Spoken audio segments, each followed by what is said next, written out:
The morning sun cast long shadows across the runway at Manaus International Airport as Prince Alexander of Valdoria stepped down from the royal aircraft. The humid Amazon air hit him immediately, a stark contrast to the cool European autumn he had left behind just hours earlier. At 32 years old, Alexander had traveled to dozens of countries in his role as the heir to the throne, but this trip to Brazil felt different. This wasn't just another ceremonial visit filled with ribbon cuttings and photo opportunities. This journey would take him deep into the heart of the Amazon rainforest, where he would witness firsthand the challenges facing indigenous communities and deliver what many hoped would be a groundbreaking keynote speech at the International Conference on Indigenous Rights. Alexander had spent months preparing for this moment. His private study back in Valdoria was filled with reports, research papers, and documentaries about Brazil's indigenous peoples. He had learned about the devastating effects of deforestation, the struggle for land rights, and the rich cultural heritage that was slowly disappearing with each passing year. But reading about these issues in the comfort of his palace was one thing.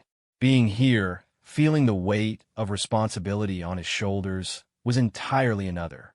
The Brazilian delegation that greeted him was led by Dr. Maria Santos, a renowned anthropologist who had dedicated her life to working with indigenous communities. Her weathered face and calloused hands spoke of decades spent in the field, far from the comfortable offices of academia. She approached Alexander with a mixture of respect and cautious optimism. "Your Royal Highness," she said, extending her hand, "welcome to Brazil. I hope you're prepared for what we're about to show you." Alexander shook her hand firmly.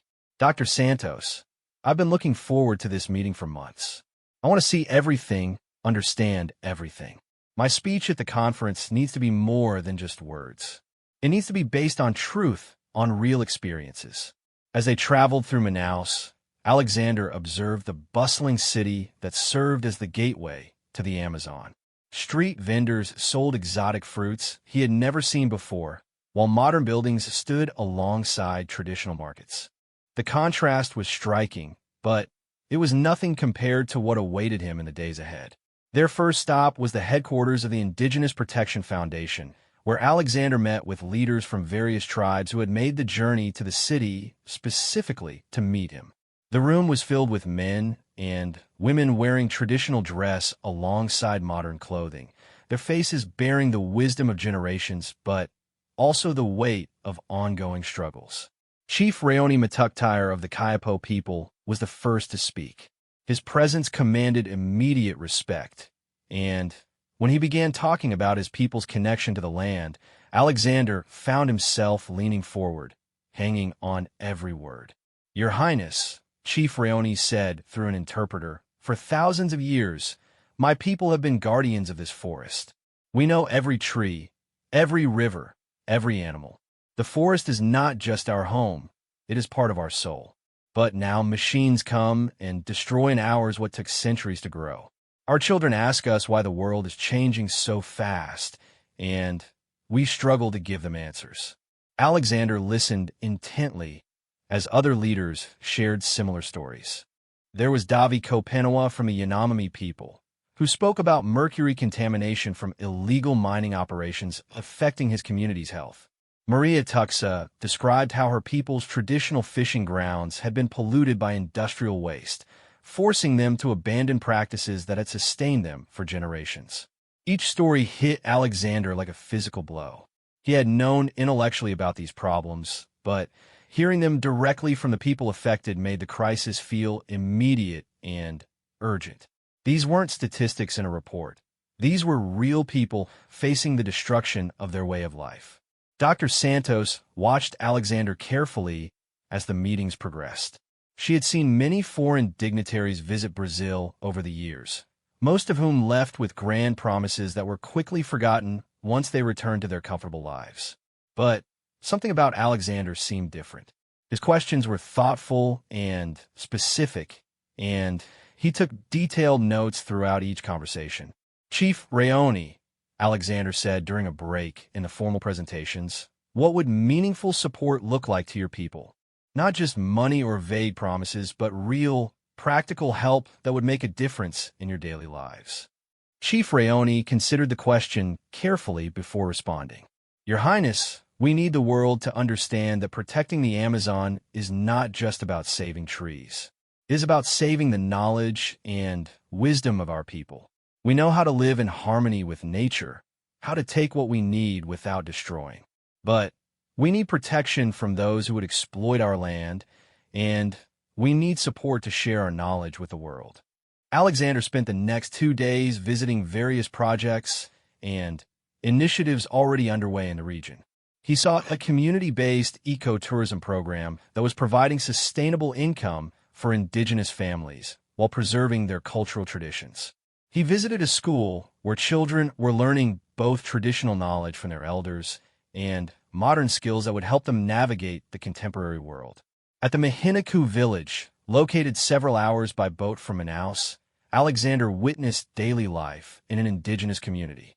He watched as families worked together to prepare meals using traditional methods, observed craftspeople creating intricate art that told stories of their ancestors, and participated in a ceremony that honored the spirits of the forest. The village chief, a woman named Yakul, explained to Alexander how climate change was affecting their agricultural practices. The rains come at different times now, she said. Our ancestors' knowledge about when to plant and harvest is no longer reliable. We must adapt, but we also need help understanding these changes. Alexander was struck by the resilience and wisdom of the people he met. Despite facing enormous challenges, they maintained a deep connection to their land and culture. They weren't asking for charity or pity.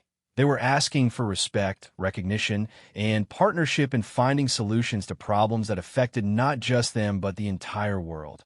On his 3rd day in Brazil, Alexander joined a team of researchers on a helicopter tour of areas affected by deforestation. From the air, the devastation was overwhelming. What should have been unbroken green canopy was instead a patchwork of cleared land, illegal mining operations, and struggling forest fragments. Dr. Santos pointed out areas where indigenous territories were being encroached upon by cattle ranchers and loggers. This is happening every day, she shouted over the helicopter's noise. Every day, we lose more forest, more wildlife, more cultural heritage. The indigenous communities are often the only things standing between these lands and complete destruction. Alexander photographed everything he saw, knowing that he would need these images to help him convey the urgency of the situation to audiences back home. But more than that, he felt a growing sense of personal responsibility. As a prince, he had access to platforms and resources that most people could only dream of. The question was how to use them effectively. That evening, back in Manaus, Alexander met privately with Dr. Santos and several indigenous leaders to discuss his upcoming keynote speech. The International Conference on Indigenous Rights would bring together government officials, NGO representatives, academics, and activists from around the world. His words would be heard by thousands of people in the audience and millions more through media coverage. Your Highness, said Ilton Krennic, a prominent indigenous activist and writer, many people will come to hear you speak because you are a prince. But what matters is not your title, but whether your words carry the truth of what you have seen here. Our people have been speaking for decades, but often the world does not listen. You have the power to make them listen. Alexander nodded solemnly. I understand the responsibility I carry, but I also want to make sure that your voices are heard, not just mine. How can I ensure that my speech serves your needs and doesn't overshadow your own advocacy? The conversation that followed was intense and enlightening. The indigenous leaders shared their perspectives on what international support should look like, while Dr. Santos provided context about the complex political and economic factors at play.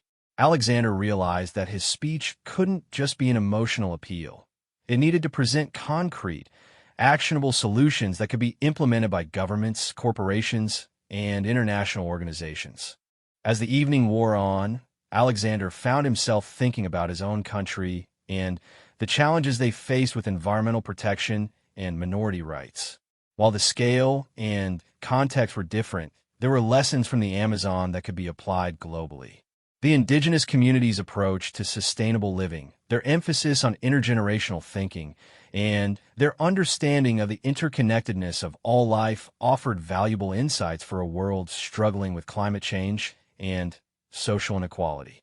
The next morning, Alexander visited a cultural center where indigenous youth were working with technology to preserve and share their traditional knowledge.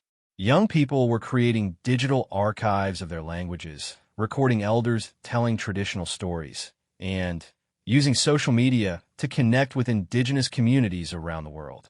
This is the future, explained Carlos Munduracu, a 25-year-old filmmaker who was documenting his community's fight against illegal mining. We don't want to live in the past, but we don't want to lose our past either. Technology can help us preserve our culture while also helping us fight for our rights. Alexander was impressed by the creativity and determination of the young people he met. They were finding innovative ways to bridge traditional and modern worlds, and their work offered hope for the future of indigenous cultures. He made a mental note to include their stories in his speech, to show that indigenous communities weren't just victims of modern development, but active participants in shaping their own futures. The week progressed quickly, with each day bringing new revelations and deeper understanding. Alexander visited a medical clinic where traditional healers worked alongside modern doctors, learned about sustainable farming techniques that have been practiced for centuries, and participated in discussions about how indigenous knowledge could contribute to global efforts to combat climate change. By the time he returned to his hotel in Brasilia, where the conference would be held, Alexander felt transformed by his experiences. The speech he had originally planned seemed inadequate compared to the reality he had witnessed. He spent long hours revising his remarks, working with his staff and the indigenous leaders who had traveled with him to ensure that every word carried weight and meaning. The conference venue was already bustling with activity as delegates from around the world arrived for the three-day event. Alexander could see the mix of hope and skepticism in the faces of the attendees. Many had heard promises before from world leaders, only to be disappointed when those promises failed to translate into meaningful action. As Alexander prepared for his keynote address, he carried with him not just his own words, but the stories, hopes, and urgent needs of the people he had met in the Amazon. The morning of his speech, he received a simple message from Chief Rayoni: "Speak with your heart, and the forest spirits will guide your words." Standing at the window of his hotel room, looking out at the modern capital city of Brazil, Alexander reflected on the journey that had brought him to this moment. In just a few hours, he would step onto the stage and deliver what could be the most important speech of his life. The weight of responsibility was enormous, but so was his determination to use his position to make a real difference. The indigenous communities of Brazil had opened their hearts and homes to him, sharing their knowledge, their struggles, and their dreams for the future. Now, it was his turn to open the hearts and minds of the world to their cause. The speech he was about to give would need to bridge cultures, challenge assumptions, and inspire action on a global scale. As he made his final preparations, Alexander knew that this trip to Brazil had changed him forever. He was no longer just a prince making a diplomatic visit. He was an advocate for justice, a voice for the voiceless, and a bridge between worlds that too often seemed impossibly far apart. The morning of the keynote speech dawned clear and bright in Brasilia. Prince Alexander stood in his hotel suite, adjusting his tie while mentally rehearsing the opening lines of his address. The past week in the Amazon had fundamentally changed his perspective, and he knew that the speech he was about to deliver would be unlike any he had given before. Gone were the carefully diplomatic phrases and neutral observations that typically characterized royal addresses. Today, he would speak with the passion and urgency that the situation demanded. Dr. Santos arrived early to brief Alexander on the composition of his audience. The International Conference on Indigenous Rights had drawn nearly 3,000 attendees from 6 continents. Government ministers sat alongside grassroots activists, corporate executives shared conference programs with traditional healers, and academic researchers mingled with community leaders who had never left their ancestral territories before this week.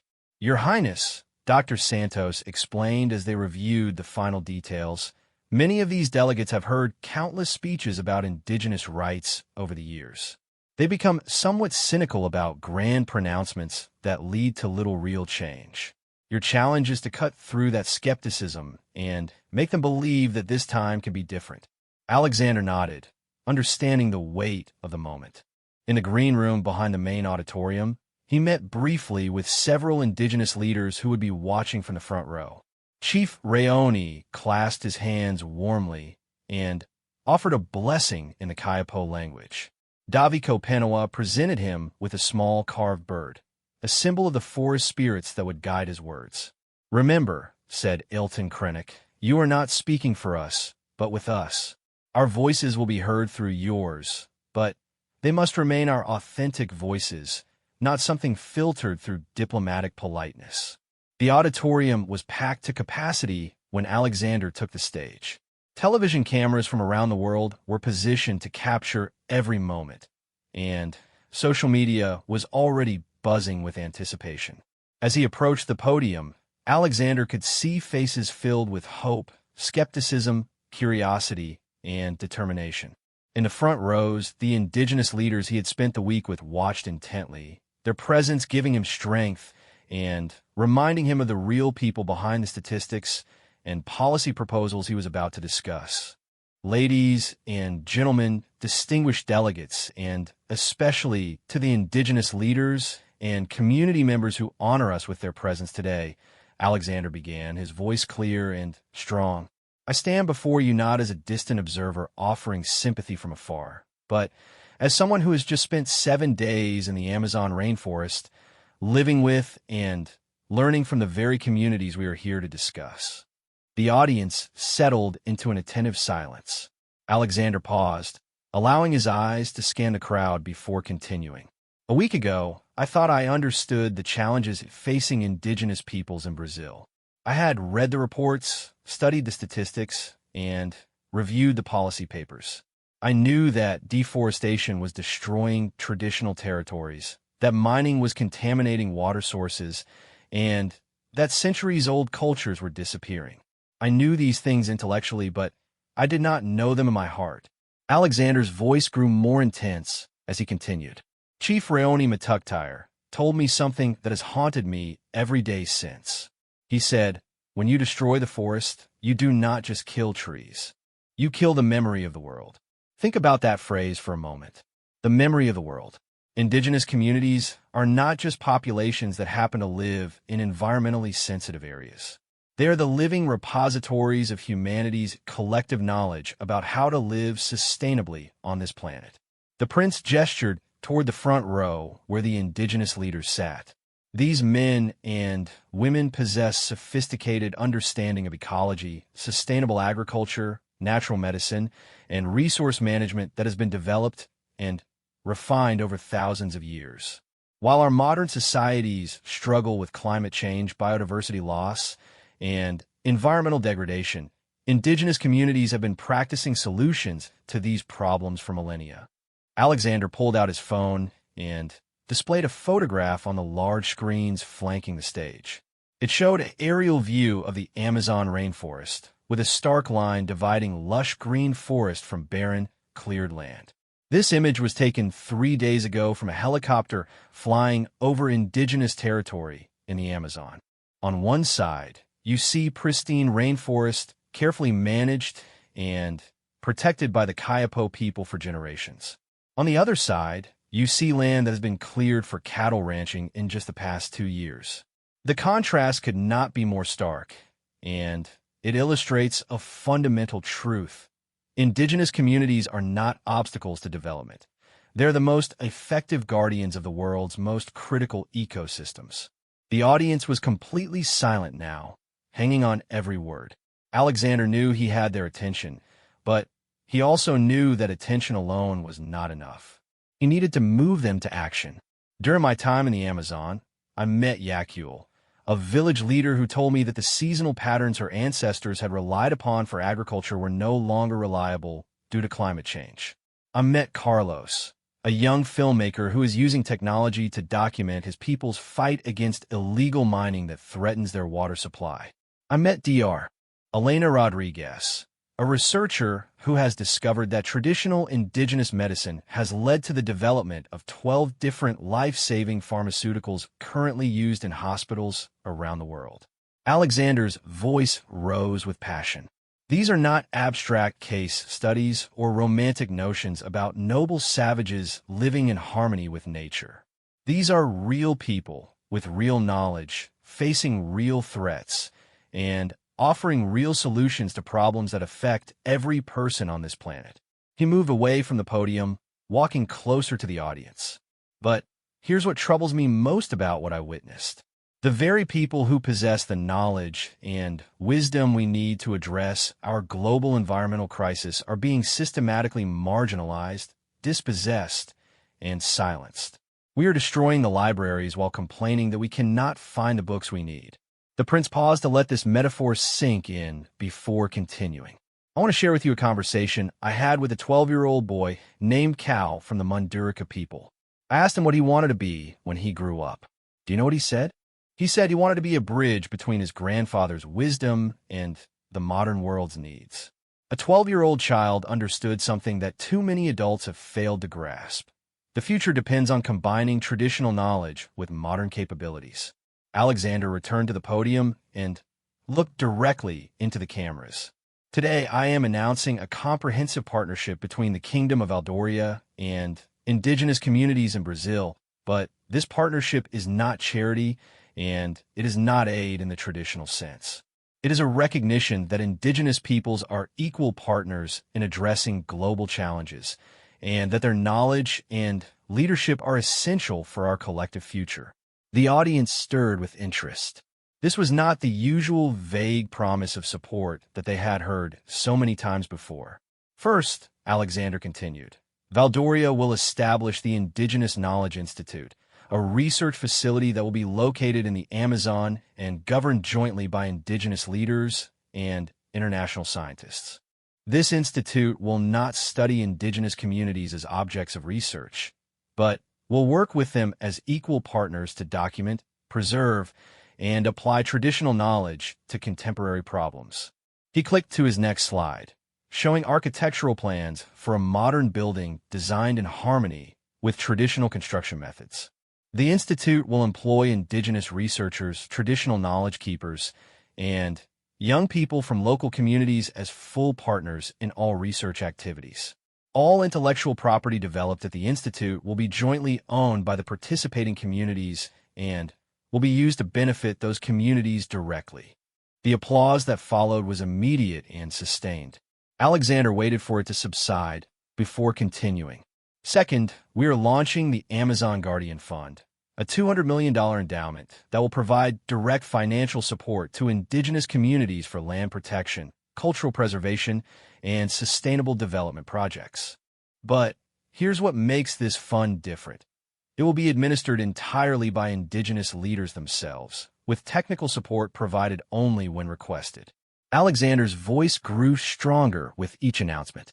Too often, well-intentioned support programs fail because they're designed by outsiders who do not understand local needs and priorities. This fund will ensure that indigenous communities have the resources they need while maintaining complete control over how those resources are used. He clicked to a new slide showing a map of proposed protected areas. Third, Valdoria will use its diplomatic influence to advocate for the formal recognition of indigenous territorial rights at the United Nations and will work to establish new international legal frameworks that protect indigenous land from exploitation. The prince looked directly at several government ministers in the audience. This is not just about Brazil. Indigenous peoples around the world face similar challenges, and the international community has a responsibility to support their rights and protection. We will be proposing new international agreements that make the violation of indigenous rights a crime equivalent to crimes against humanity. Alexander paused, knowing that his next announcement would be the most controversial. Fourth, And perhaps most importantly, we are establishing the Indigenous Leadership Academy, a program that will train young Indigenous people in international law, environmental science, sustainable development, and global advocacy. The goal is not to assimilate these young people into Western systems, but to give them the tools they need to protect and advocate for their communities on the global stage. He gestured again toward the Indigenous leaders in the audience. For too long, decisions affecting Indigenous peoples have been made without their meaningful participation. This academy will ensure that the next generation of Indigenous leaders has the skills and knowledge needed to represent their communities in international forums, corporate boardrooms, and government chambers. The applause was building throughout the auditorium, but Alexander raised his hand for silence. He was not finished. However, I want to be completely honest with you about something. All of these initiatives, all of these programs and partnerships will fail if they are not part of a broader commitment to fundamentally change how we think about development, progress, and our relationship with the natural world. Alexander's tone became more serious, almost grave. The crisis facing Indigenous peoples is not separate from the crisis facing our planet. It is the same crisis, viewed from different perspectives. We cannot save the Amazon without supporting Indigenous rights. We cannot address climate change without incorporating traditional ecological knowledge. We cannot build sustainable economies without learning from communities that have practiced sustainability for thousands of years. He walked closer to the audience again, making eye contact with individual delegates.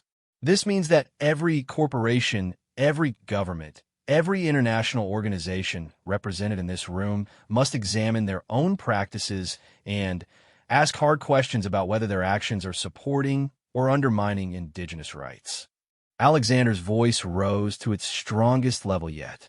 It means that when a mining company wants to extract resources from Indigenous territory, the answer must be no, regardless of the economic benefits. It means that when agricultural interests want to clear Indigenous lands for cattle ranching, the answer must be no, regardless of short-term profits. It means that when governments want to build infrastructure projects through Indigenous territories without meaningful consultation and consent, the answer must be no, regardless of political convenience. The audience was completely silent now. Many delegates shifted uncomfortably in their seats, recognizing that Alexander was calling for fundamental changes to systems that they were part of and benefited from. I know these statements make some of you uncomfortable, Alexander acknowledged. Change always makes people uncomfortable, especially when that change requires sacrifice and genuine commitment rather than just good intentions and symbolic gestures. He returned to the podium for his closing remarks. But I also know that many of you came to this conference because you genuinely want to make a difference. You want to be part of solutions rather than perpetuating problems. You want to leave a legacy that your children and grandchildren will be proud of. Alexander looked directly into the cameras again. The Indigenous peoples of Brazil have extended an invitation to the world. They are offering to share their knowledge, their wisdom, and their partnership in addressing the greatest challenges facing humanity. But this invitation comes with conditions. We must approach them as equals. We must respect their rights and sovereignty, and we must be prepared to change our own behaviors and systems in fundamental ways. His voice softened slightly as he neared his conclusion. Chief Rayoni told me that the forest spirits guide the words of those who speak with pure hearts. I hope that my words today have been guided by such spirits, and that they have conveyed not just my own commitment, but the urgent needs and profound wisdom of the Indigenous peoples I have had the privilege to meet. Alexander paused one final time, looking out over the audience that had listened in rapt attention for nearly an hour. The choice before us is simple, even if it is not easy. We can continue with business as usual, offering sympathy and small gestures while the knowledge and cultures of Indigenous peoples disappear forever.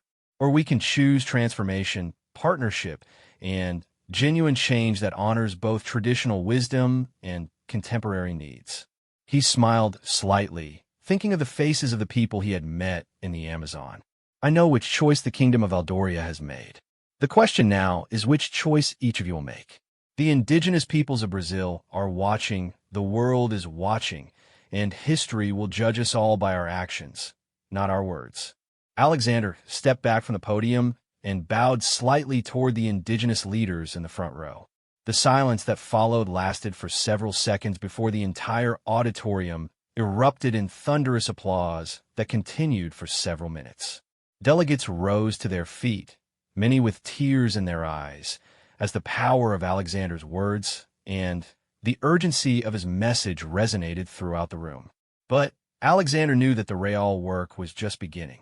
The applause would fade, the delegates would return to their home countries, and the true test would be whether his words would translate into meaningful action that would make a real difference in the lives of the indigenous peoples he had come to know and respect during his transformative week in Brazil. The standing ovation seemed to last forever as Prince Alexander stepped away from the podium. The entire auditorium was on its feet, with delegates from every continent applauding not just politely, but with genuine enthusiasm and emotion. Many had tears streaming down their faces, moved by the raw honesty and passion of his address.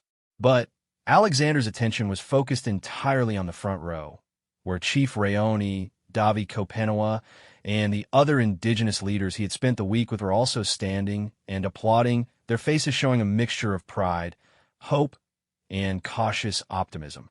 As the applause finally began to die down, conference organizers quickly moved to capitalize on the momentum Alexander had created. Dr.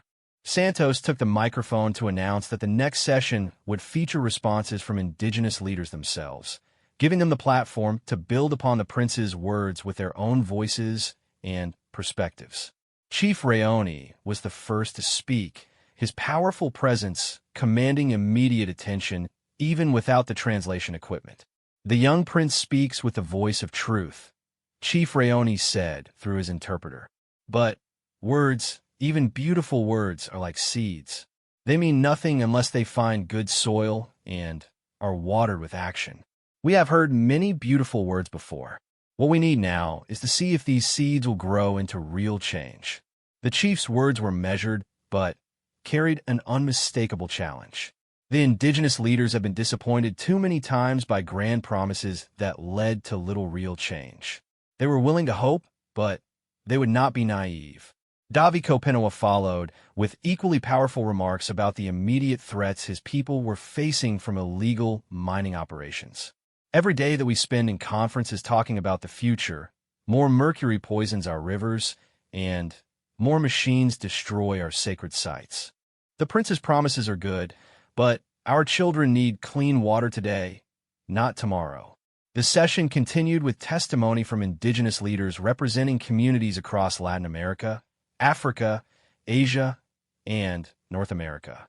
Each speaker built upon Alexander's themes while adding their own urgent realities and specific needs. The cumulative effect was overwhelming, painting a picture of a global crisis that demanded immediate action.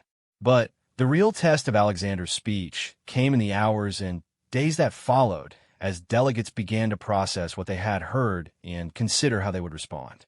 In smaller breakout sessions throughout the afternoon, the prince's proposals were dissected, analyzed, and debated with the intensity that only comes when people are genuinely grappling with the possibility of significant change.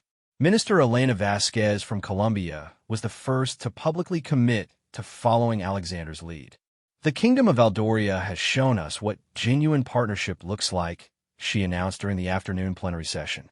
Colombia commits to establishing our own Indigenous Knowledge Center and to providing full territorial recognition for all indigenous communities within our borders by the end of next year.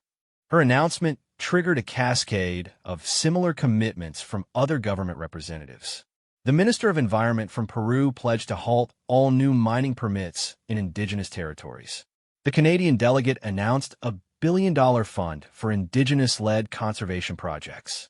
Representatives from New Zealand, Norway, and Costa Rica all made substantial commitments to supporting indigenous rights and environmental protection. But it was the response from the private sector that truly surprised everyone. Marcus Chun, the CEO of a major international mining corporation, requested permission to address the conference during the final day's session. I came to this conference expecting to defend my industry against the usual accusations, Chen admitted to the packed auditorium. Instead, I found myself confronted with evidence that our current practices are not just environmentally destructive, but economically short-sighted. Prince Alexander and the indigenous leaders who spoke have convinced me that there is a better way forward. Chen announced that his company would immediately suspend all operations in indigenous territories worldwide and would work with indigenous communities to develop new, sustainable approaches to resource extraction that honored both environmental protection and indigenous rights.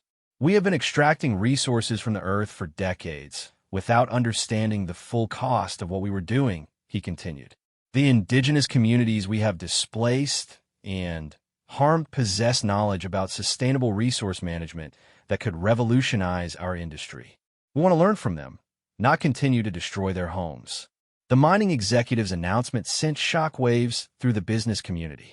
Within hours, other companies began making similar announcements, either voluntarily or under pressure from shareholders and activists who had been energized by the conference's proceedings. Meanwhile, Alexander was working behind the scenes to ensure that the commitments being made would translate into concrete actions. He met privately with government ministers, corporate executives, and NGO leaders to discuss specific timelines, accountability measures, and coordination mechanisms. Dr. Santos, who had become something of an unofficial advisor to the prince during his time in Brazil, helped facilitate these crucial conversations. Your Highness, she told him during a brief break between meetings, what you've accomplished here is remarkable, but the real work starts now. The challenge will be maintaining this momentum once people return to their normal routines and the media attention fades.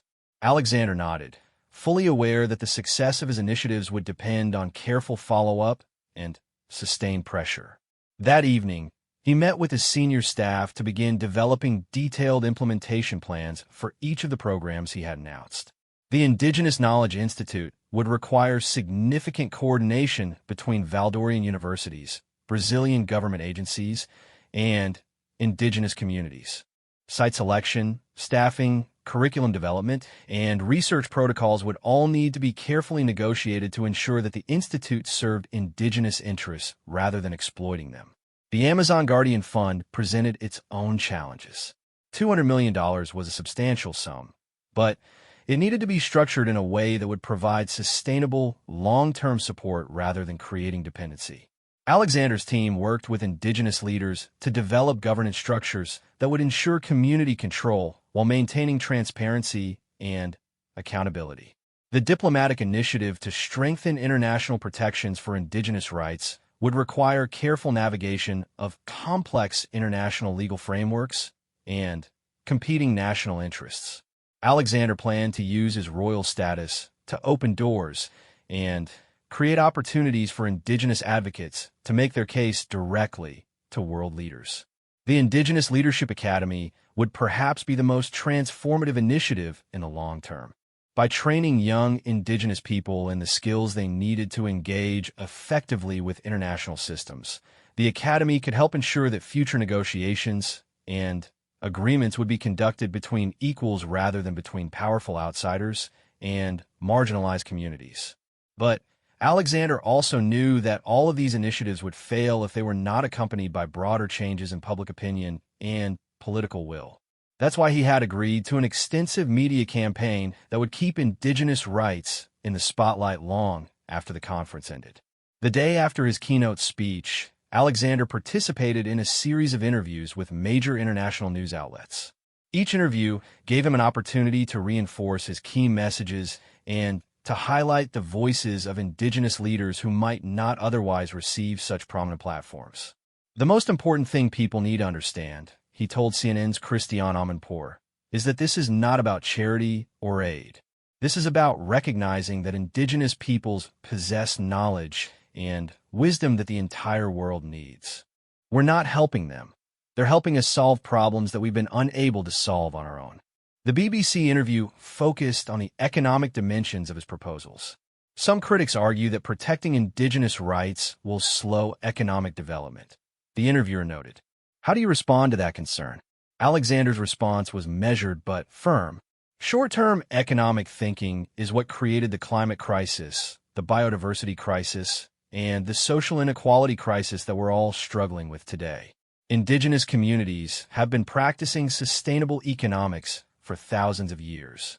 If we want long-term prosperity, we need to learn from their example rather than continuing to repeat the mistakes that got us into these crises.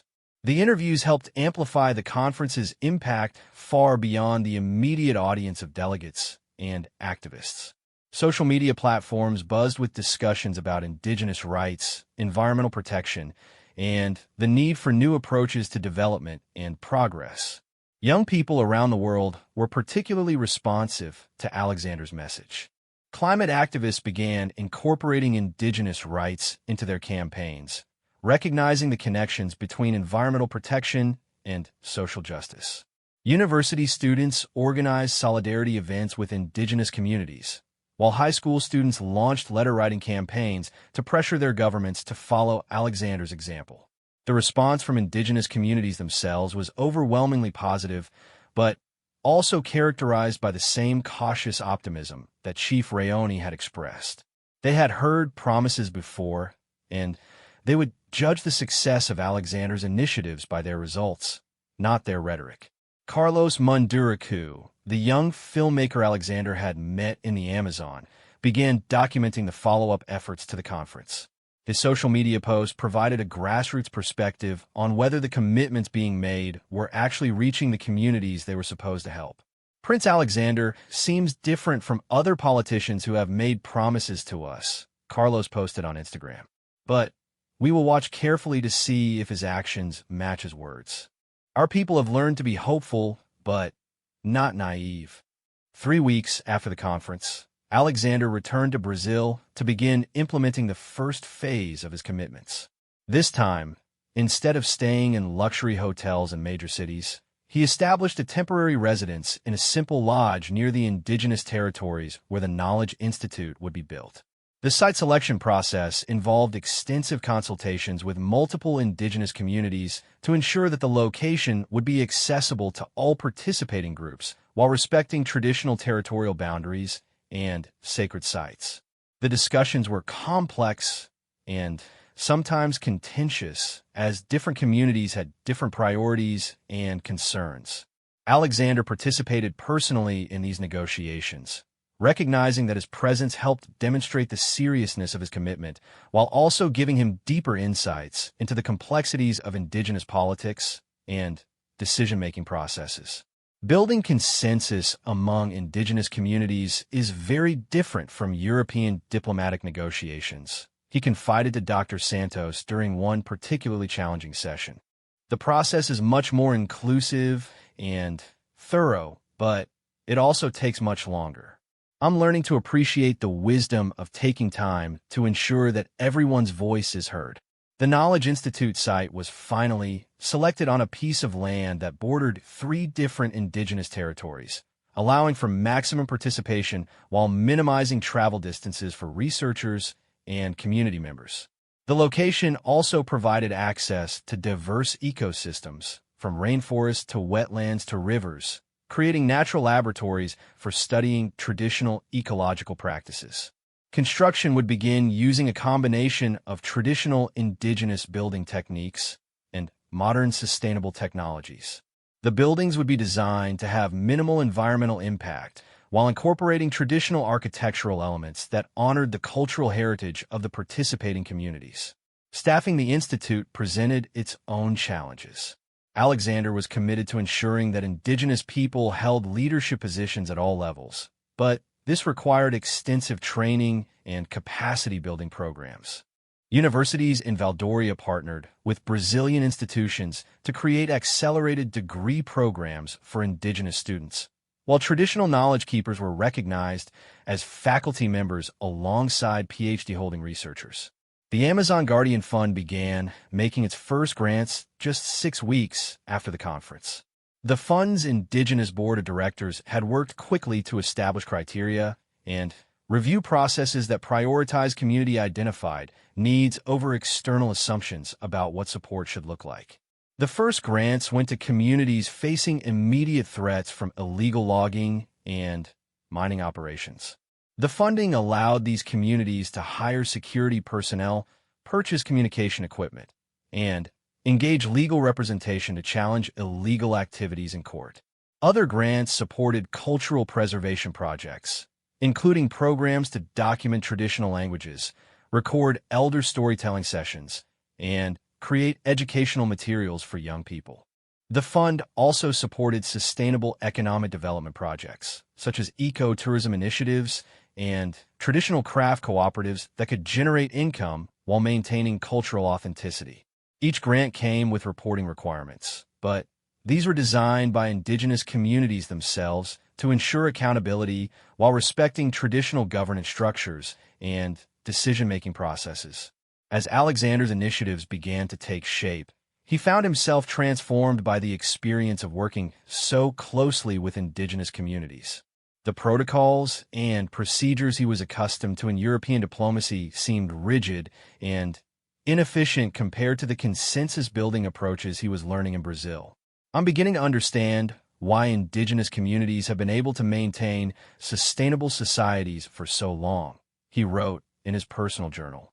Their decision-making processes may take longer, but they result in decisions that have genuine support from everyone affected.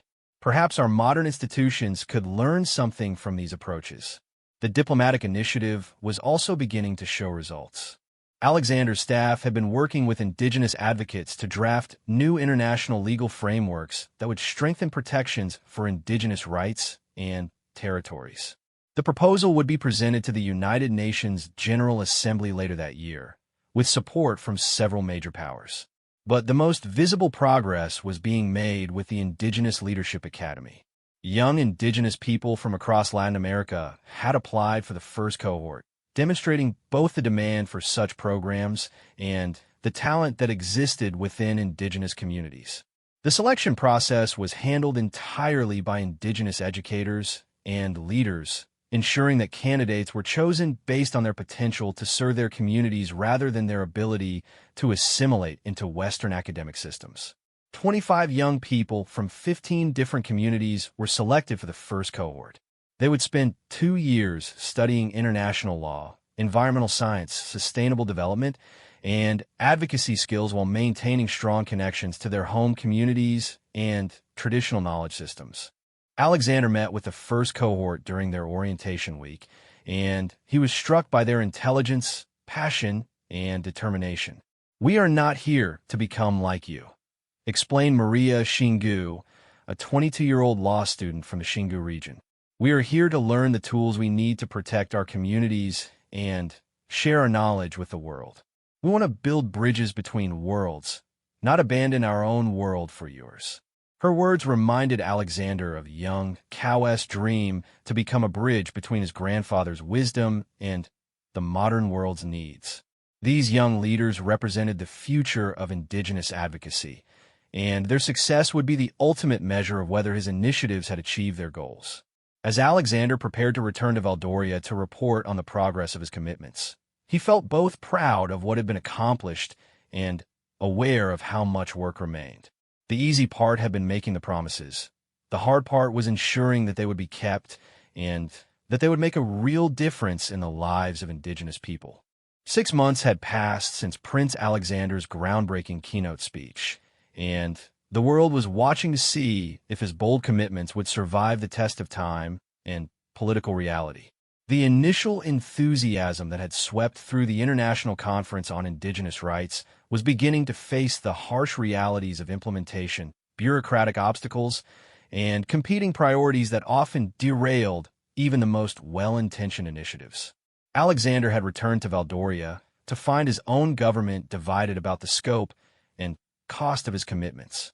While the royal family had traditionally stayed above partisan politics, his aggressive stance on Indigenous rights and environmental protection had drawn criticism from conservative politicians and business leaders who worried about the economic implications of his policies. "Your Royal Highness," complained Finance Minister Henrik Larsson during a heated cabinet meeting, While your intentions are admirable, the financial commitments you've made to Brazil could strain our national budget and set precedents that other countries will expect us to match worldwide. We need to consider the practical implications of these promises. Alexander had anticipated this pushback and came prepared with detailed economic analyses that his team had developed in collaboration with leading economists and development experts. The data showed that investments in indigenous-led conservation and sustainable development actually generated significant returns through ecosystem services, biodiversity preservation, and sustainable resource management. Minister Larson, Alexander responded calmly, I understand your concerns about fiscal responsibility, but I would argue that we cannot afford not to make these investments. The cost of climate change, biodiversity loss, and environmental degradation far exceeds the cost of prevention. Indigenous communities are offering us partnerships that could save billions in future environmental restoration costs. The prince pulled up a presentation that showed satellite data from the Amazon region. Look at these images from areas under indigenous management compared to areas under conventional development.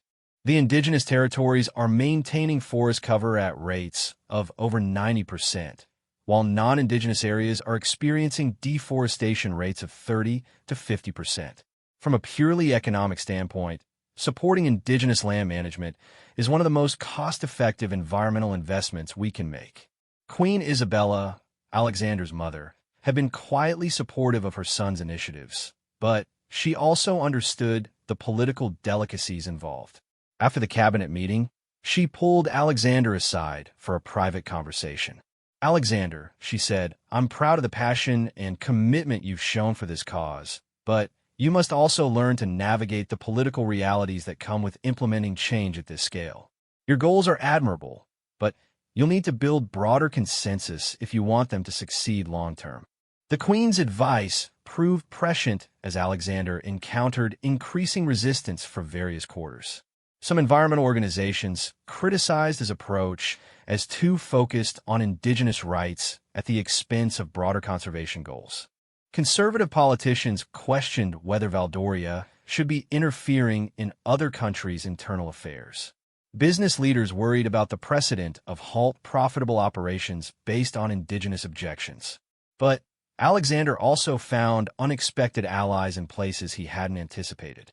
The growing global movement of young climate activists had embraced his initiatives as examples of the kind of bold action needed to address environmental crises. University students across Europe organized rallies supporting indigenous rights, while researchers published studies confirming the effectiveness of indigenous-led conservation approaches. Dr. James Chun, a climate scientist at Oxford University, published a widely cited paper that validated many of Alexander's arguments. The data is unambiguous, Dr. Chun wrote.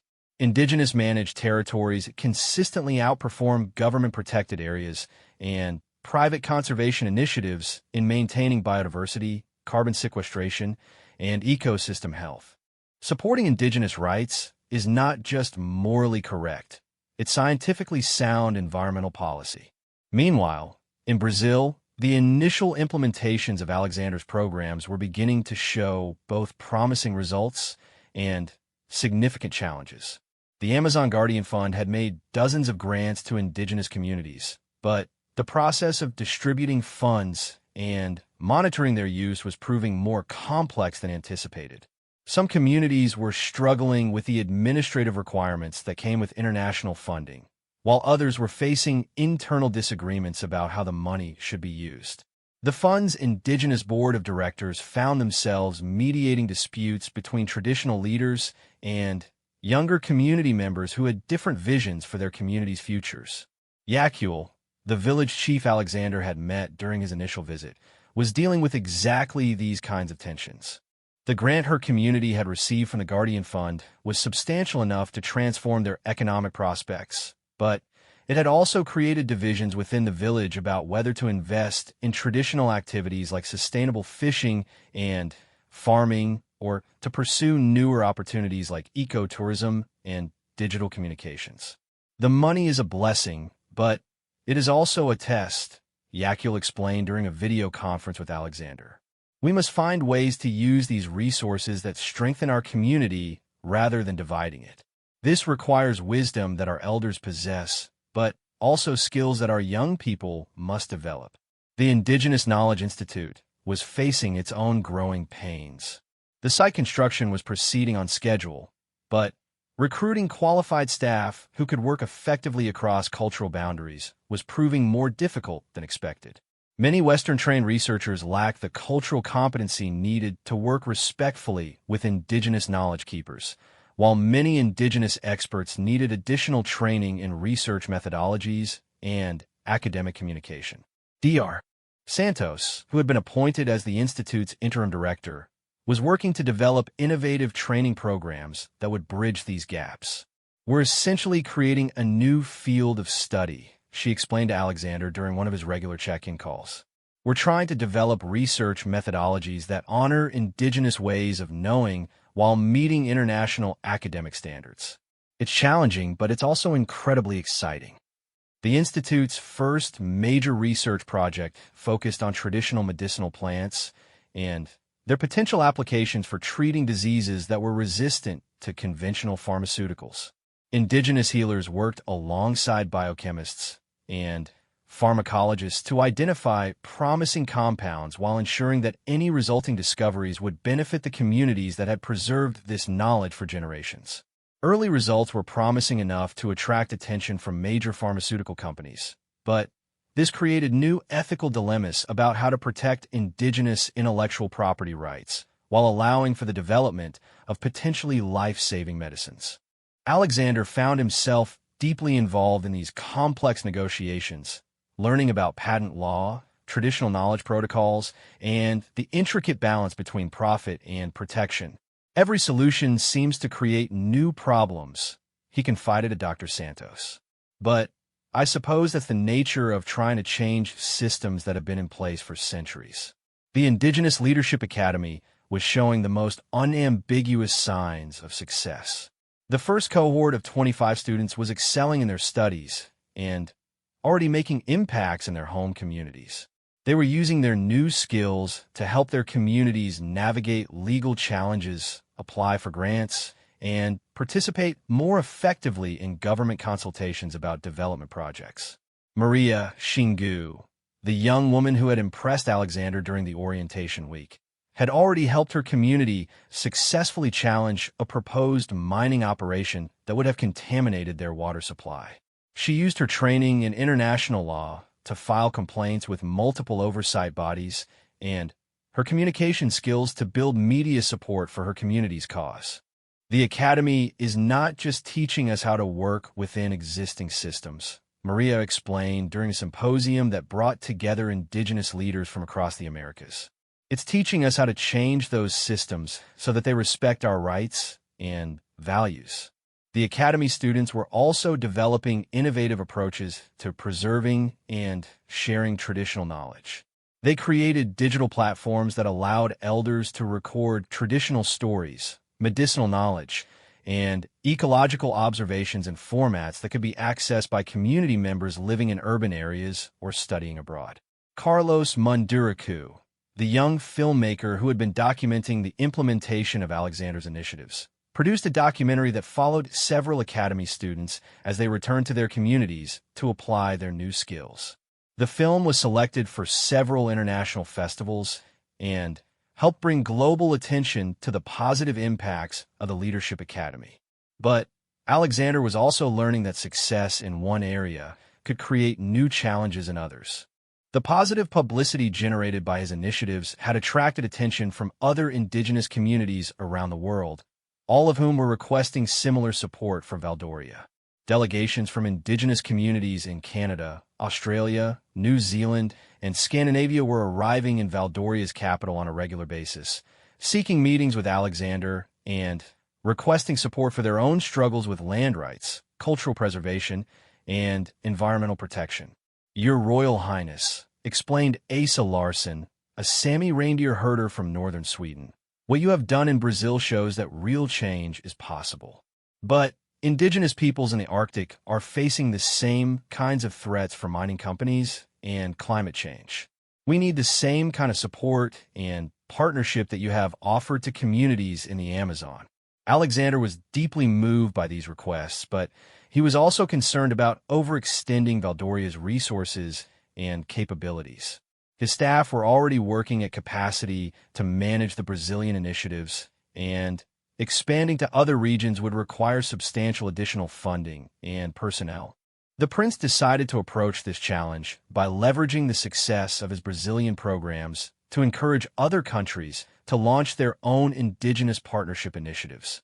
He began meeting with heads of state and government ministers from countries with significant indigenous populations, sharing lessons learned from his Brazilian experience and offering technical assistance for developing similar programs.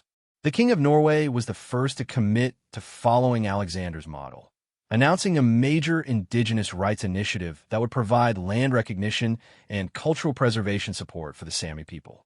The Prime Minister of New Zealand expanded existing Maori partnership programs, while the Canadian government announced new funding for indigenous-led conservation projects. Alexander's diplomatic efforts were creating a new international network of indigenous support programs, each adapted to local conditions and needs, but all based on the principles of partnership, respect, and community control that had guided his Brazilian initiatives. However, not all of his diplomatic efforts were successful. Several countries with significant indigenous populations declined to follow Alexander's example, arguing that indigenous issues were internal affairs that did not require international intervention or support. The Brazilian government itself was showing signs of ambivalence about Alexander's programs.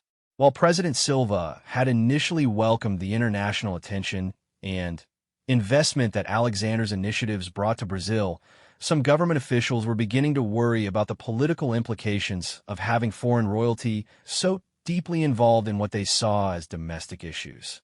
Prince Alexander's support has been valuable, admitted Environment Minister Roberto Fernandes during a press conference in Brasilia. But we want to ensure that Brazil maintains sovereignty over our own indigenous policies and programs. We welcome international partnership, but we will not accept international interference in our internal affairs. Alexander was careful to address these concerns diplomatically while maintaining his commitment to indigenous communities. He worked with Brazilian officials to ensure that all of his programs operated within Brazilian legal frameworks and respected national sovereignty, while also maintaining the community-controlled governance structures that were essential to the program's integrity. The tension between international support and national sovereignty was one that Alexander was learning to navigate carefully. He understood that sustainable change required local ownership and control, but he also recognized that indigenous communities often needed international advocacy and support to protect their rights against powerful domestic interests. Dr. Santos helped Alexander understand these dynamics through her years of experience working with indigenous communities and government agencies. The key is to ensure that indigenous communities themselves are leading these initiatives, she explained. International support is valuable, but it must be support for indigenous-led efforts, not foreign-imposed solutions. As Alexander's first year of implementation drew to a close, independent evaluations of his programs began to provide objective assessments of their impacts and effectiveness. The results were mixed, but generally encouraging. The Amazon Guardian Fund had successfully distributed over $40 million to indigenous communities, with the vast majority of grants achieving their stated objectives. Communities that received funding reported improved security, strengthened cultural programs, and increased capacity to advocate for their rights. However, the evaluation also identified several areas for improvement. Some communities needed more technical assistance to manage large grants effectively, while others required additional support to resolve internal disagreements about fund usage. The evaluation recommended expanding capacity-building programs and developing more flexible funding mechanisms that could adapt to different community needs and governance structures. The Indigenous Knowledge Institute was showing significant promise in its research collaborations, but was still struggling with staffing and cultural integration challenges. The Institute had successfully launched 5 major research projects and had already identified two potentially significant medical discoveries, but turnover among non-Indigenous staff remained high due to the demands of cross-cultural collaboration. The Indigenous Leadership Academy was receiving overwhelmingly positive evaluations from both students and communities. The first cohort was preparing for graduation and had already made measurable impacts in their home communities. Applications for the second cohort had increased by over 300%, demonstrating both the program's success and the unmet demand for this kind of training. As Alexander reviewed these evaluations, he felt both proud of what had been accomplished and humbled by how much work remained to be done. The programs were succeeding in many ways, but they were also revealing the complexity and scale of the challenges facing Indigenous communities worldwide. Success in this work has to be measured in generations, not years, Chief Rayoni told Alexander during a video conference to discuss the evaluation results. What matters is not whether we solve all problems immediately, but whether we create foundations that will allow our children and grandchildren to continue building solutions. The chief's long-term perspective helped Alexander understand that his initiatives were not just programs to be evaluated on short-term metrics, but investments in relationships and capacity that would continue growing and evolving long after he was personally involved. This realization was both encouraging and daunting as Alexander began planning for the second year of implementation and considering how to ensure the long-term sustainability of his commitments to Indigenous communities in Brazil and around the world. 2 years had passed since Prince Alexander's transformative keynote speech, and the world had changed in ways that few could have predicted. What had begun as a royal commitment to support Indigenous communities in Brazil had evolved into a global movement that was reshaping international approaches to environmental protection, sustainable development, and human rights. The initiatives that Alexander had launched were not only surviving the test of time, but they were inspiring similar programs around the world and fundamentally changing how governments, corporations, and civil society organizations approached Indigenous issues. The second annual International Conference on Indigenous Rights was being held in Manaus, in the heart of the Amazon region where Alexander's journey had begun. The symbolism was intentional, chosen by Indigenous leaders who wanted the conference to take place on their traditional territories rather than in the sterile conference centers of major cities.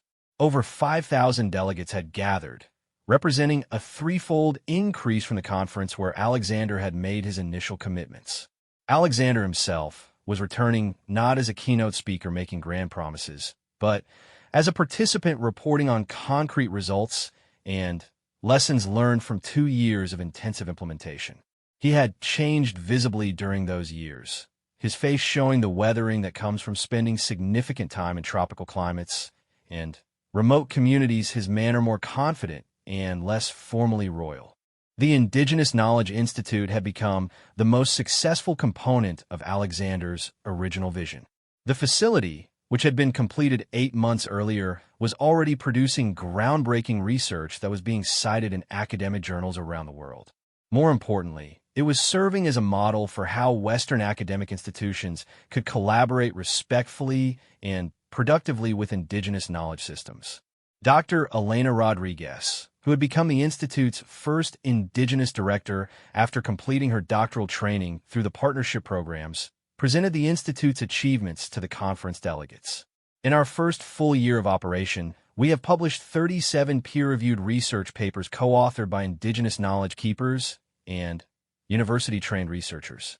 We have identified 14 promising medicinal compounds, developed 3 new approaches to sustainable agriculture, and created the world's first comprehensive database of traditional ecological knowledge. But the statistics, impressive as they were, only told part of the story. The real success of the Institute lay in how it had transformed the relationship between Indigenous communities and the outside world. Instead of being subjects of research, Indigenous people had become equal partners in the creation of knowledge. Instead of having their traditional knowledge extracted and appropriated, they maintained ownership and control over how their knowledge was used and shared. Cow, the 12-year-old boy who had impressed Alexander with his dream of becoming a bridge between worlds, was now 14 and serving as a youth ambassador for the Institute. His presentation to the conference delegates was delivered in fluent English, Portuguese, and his native Mandurika language. The Institute has taught me that traditional knowledge and modern science are not opposites, Cao explained to the rapt audience. They are different ways of understanding the same world, and when we combine them, we can solve problems that neither can solve alone. My grandfather's knowledge about forest ecology is now helping scientists around the world understand climate change, while scientific tools are helping us document and preserve knowledge that might otherwise be lost. The Amazon Guardian Fund had evolved far beyond its original conception as a grant-making organization. Under the leadership of its all-Indigenous board of directors, the fund had become a sophisticated development finance institution that was pioneering new approaches to community-controlled investment and sustainable economic development. The fund's portfolio now included over 200 projects across 15 countries, ranging from traditional cultural preservation programs to cutting-edge, sustainable technology ventures. What unified all of these investments was their commitment to Indigenous control and benefit, ensuring that economic development strengthened rather than undermined traditional communities and values. Maria Xingu, who had graduated from the Indigenous Leadership Academy and was now serving as the fund's youngest board member, reported on some of the fund's most innovative initiatives. "We have moved beyond simply giving grants to individual communities," she explained.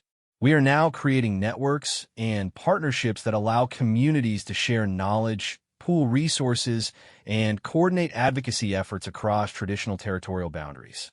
One of the fund's most successful initiatives was the Indigenous Trade Cooperative, which connected traditional craft producers from dozens of communities with international markets while ensuring fair prices and cultural authenticity. The cooperative had generated over $10 million in revenue for participating communities while maintaining strict cultural and environmental standards. Another breakthrough program was the Indigenous Technology Network, which provided communities with access to solar panels, satellite internet, and other modern technologies that were adapted to local needs and controlled by local decision-making processes. The network had connected over 50 previously isolated communities to global communication systems while respecting their autonomy and cultural values. The Indigenous Leadership Academy had grown from a single cohort of 25 students to a network of training programs that had graduated over 300 Indigenous leaders. These graduates were now working in government agencies, international organizations, universities, and their own communities, applying their training to advance Indigenous rights and environmental protection. Carlos Munduraku, who had completed the Academy's certificate program while continuing his work as a filmmaker, had become one of the most prominent Indigenous voices in international media. His documentaries about climate change, land rights, and cultural preservation were being shown in film festivals around the world and had won several international awards. The Academy didn't just teach us skills, Carlos reflected during a panel discussion on Indigenous media and advocacy. It taught us how to translate between worlds, how to explain our values and needs in ways that outsiders can understand, and how to navigate systems that were not designed for us. Most importantly, it taught us that we don't have to choose between being modern and being Indigenous. We can be both. Alexander's diplomatic initiative had achieved results that exceeded even his most optimistic expectations. The United Nations had adopted the Declaration on Indigenous Territorial Rights, which established new international legal protections for Indigenous lands and created mechanisms for enforcing those protections. 37 countries had signed the declaration, committing to recognize Indigenous territorial claims and to obtain free, prior, and informed consent before undertaking any development projects on Indigenous lands. The declaration had already been tested in several high-profile cases, with international pressure successfully halting destructive projects in Indonesia, Peru, and the Democratic Republic of Congo. While enforcement remained challenging, the declaration provided Indigenous communities with new tools for protecting their territories and seeking international support for their struggles. But perhaps the most significant change was in how the international community understood and approached indigenous issues. Alexander's emphasis on partnership rather than charity, on learning from indigenous knowledge rather than imposing outside solutions, had become the new standard for international development and environmental programs. The World Bank had completely revised its indigenous peoples policy, requiring meaningful indigenous participation in all projects affecting their territories and establishing new benefit-sharing mechanisms that ensured indigenous communities received fair compensation for their contributions to conservation and development efforts. Major corporations had also begun to change their practices, driven partly by new legal requirements, but also by growing recognition that indigenous-led approaches to land management and resource extraction were often more profitable in the long term than conventional industrial methods. Marcus Chun, the mining executive who had been transformed by Alexander's original speech, had become a leading advocate for what he called regenerative resource extraction. His company had developed new mining techniques that worked in partnership with indigenous communities to extract resources while actually improving ecosystem health and community well-being. We used to think that environmental protection and economic development were inevitably in conflict, Chen explained to the conference delegates. Working with indigenous communities has taught us that this is a false choice created by our own limited thinking. When we approach resource extraction as a partnership rather than in conquest, we can achieve better economic results while actually strengthening the ecosystems and communities where we work. As Alexander listened to these presentations and participated in discussions with delegates from around the world, he reflected on how much his own understanding had evolved since that first trip to the Amazon. He had begun this journey thinking he could use his royal platform to help indigenous peoples who were facing injustice and environmental destruction. What he had discovered was that indigenous peoples had solutions to offer the world, and that supporting their rights and knowledge systems was essential for addressing global challenges like climate change, biodiversity loss, and sustainable development. The conference's final session was dedicated to planning for the next decade of indigenous rights advocacy and environmental protection. Instead of the usual closing speeches by high-ranking officials, the organizers had chosen to feature young indigenous leaders who would be carrying this work forward into the future. Yakule's daughter, now 16 years old and a student at the Indigenous Leadership Academy, delivered the conference's closing address. My grandmother's generation fought to preserve our lands and cultures when the whole world seemed to be against them, she said in clear, confident English. My mother's generation built bridges between our communities and the outside world, creating partnerships that benefit everyone. My generation's task is to help lead the transformation of global systems so that they work in harmony with natural systems and indigenous values. She paused, looking out over the audience of delegates who had traveled from every continent to attend the conference. Prince Alexander's speech 2 years ago was important not because it promised to help us, but because it recognized that we have something to offer the world. That recognition has opened doors and created opportunities that my grandmother could never have imagined. But the real work of transformation is just beginning. As the conference concluded and delegates began their journeys home, Alexander found himself walking along the banks of the Rio Negro with Chief Rayoni and Dr. Santos. The three had become close friends and collaborators over the past 2 years, bound together by their shared commitment to indigenous rights and environmental protection. Your Royal Highness, Chief Rayoni said, using the formal address that he reserved for important moments. When you first came to our communities, we were cautious about trusting another outside who promised to help us. We have been disappointed too many times before, but you have shown us something different. You have shown us what true partnership looks like. The chief stopped walking and turned to face Alexander directly. But now I want to tell you something important. This work no longer depends on you. The programs you started, the relationships you built, the changes you helped create, they now have their own life and energy. They will continue and grow even without your direct involvement. This is the mark of truly successful leadership, when the work becomes bigger than any single person. Alexander felt a mixture of pride and humility at the chief's words. He had indeed set out to create sustainable change that would outlast his own involvement, but hearing it confirmed by someone whose wisdom and judgment he had come to respect so deeply was profoundly moving. Dr. Santos added her own perspective to the conversation. What you've accomplished, Alexander, goes beyond any specific program or initiative. You've helped change how the world thinks about Indigenous peoples and their role in addressing global challenges.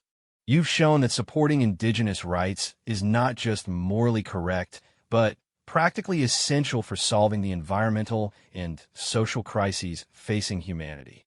As they continued their walk along the riverbank, Alexander thought about the boy named Cal who had dreamed of becoming a bridge between his grandfather's wisdom and the modern world's needs. In many ways, Alexander realized he had become that bridge himself, using his position and privileges to create connections between worlds that had been kept artificially separate for too long. The success of his initiatives had proven that these worlds could indeed work together, that traditional knowledge and modern technology could complement each other, and that Indigenous rights and global environmental protection were not competing priorities, but complementary necessities. Looking ahead, Alexander knew that the work would continue to evolve and expand.